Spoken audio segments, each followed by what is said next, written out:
Grandes mitos de la historia de Estados Unidos. Cristóbal Colón descubrió América. Más allá del debate sobre si las Américas fueron realmente descubiertas, ya que estaban habitadas por poblaciones indígenas mucho antes de la llegada de los europeos, la figura de Cristóbal Colón en Estados Unidos sigue siendo difícil de defender.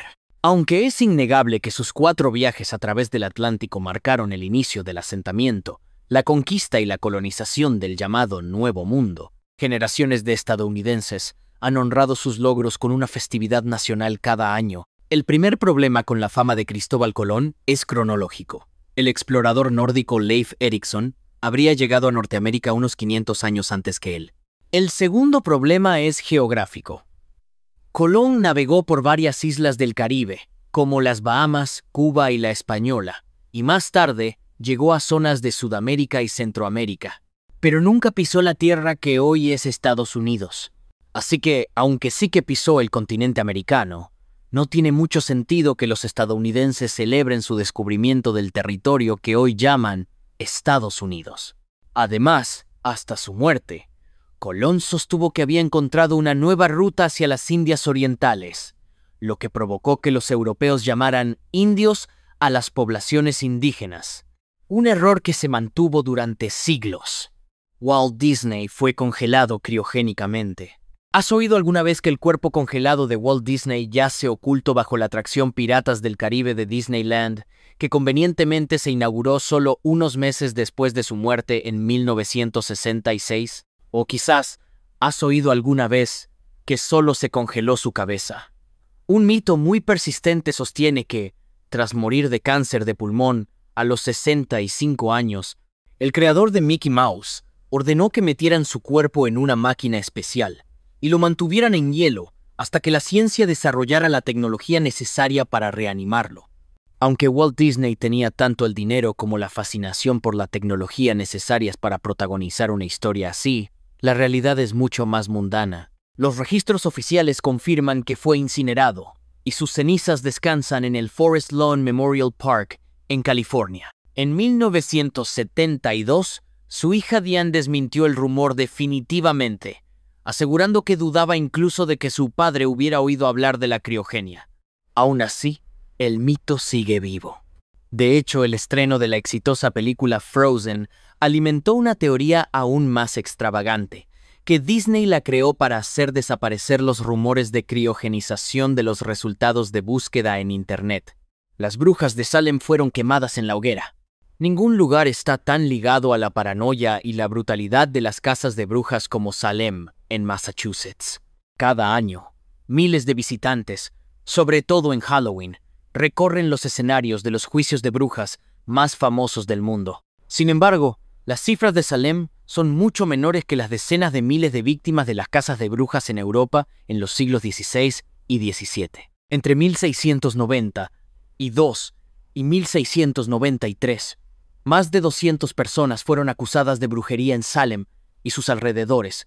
30 fueron declaradas culpables y 20 fueron ejecutadas. Cuando pensamos en los juicios de brujas de Salem, suele venirnos a la mente la imagen de mujeres puritanas siendo quemadas en la hoguera. Sin embargo, en Salem, las brujas no fueron quemadas, fueron ahorcadas. La primera a morir fue Bridget Bishop, y en total, 19 personas fueron ejecutadas en la horca.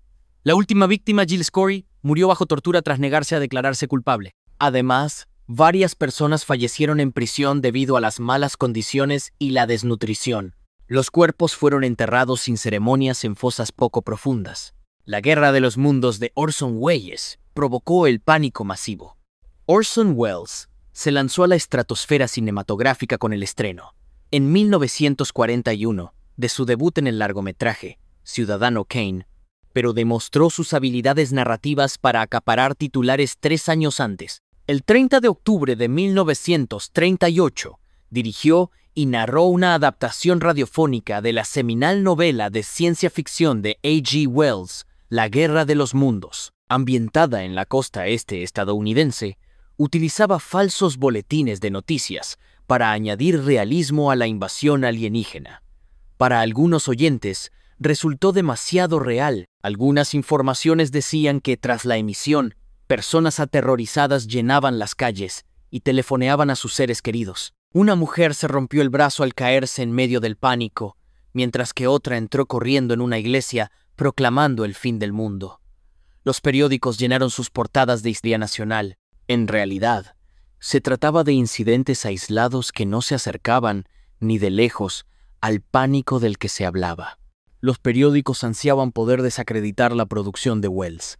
La radio se estaba comiendo los ingresos publicitarios de la prensa escrita, y esta era una gran oportunidad para mancillar la tecnología. Sin embargo, Wells hizo poco por acallar los informes y se benefició enormemente de su repentina celebridad. Estados Unidos se independizó el día de la independencia. El 4 de julio es una de las fiestas más importantes del calendario estadounidense, una celebración del día en que los colonos americanos declararon su independencia de Gran Bretaña y, haciendo valer sus derechos inalienables a la vida, la libertad y la búsqueda de la felicidad, fundaron una nación.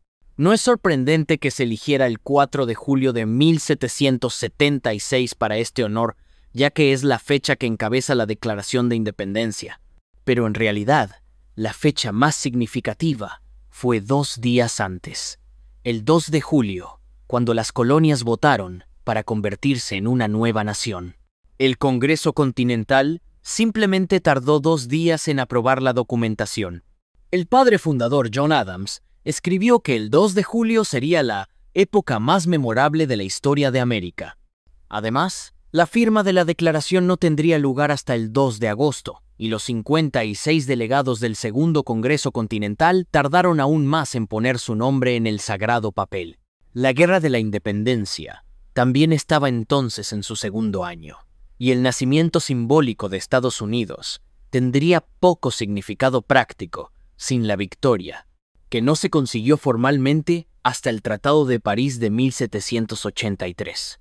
George Washington tenía dientes de madera y peluca blanca. Hay algo de verdad en ambas cosas. George Washington tuvo problemas dentales durante la mayor parte de su vida adulta, y es comúnmente conocido que solo le quedaba un diente de verdad en el momento de su primera toma de posesión. Sus problemas empezaron a los 24 años, y a lo largo de su vida, escribía diarios que están plagados de referencias a sus dolores dentales, encías inflamadas y pagos a diversos expertos dentales. Respecto al tema de la peluca, sus famosos retratos pictóricos no mienten. El presidente tenía el pelo blanco. No llevaba dentadura postiza de madera ni peluca. Sí que utilizó dentaduras postizas a lo largo de su vida, pero, contrariamente a la leyenda, estaban hechas de diversas combinaciones de marfil, latón, oro, dientes de animales y dientes humanos. Este juego de dentaduras permanece expuesto en Mount Vernon e incluye dientes humanos, de vaca y de caballo. Su pelo, por otro lado, era suyo. Algunos de los padres fundadores de Estados Unidos llevaban pelucas blancas, como se estilaba en la época, pero Washington optó simplemente por peinarse como quería con polvos blancos. Suscríbete a mi canal para más videos.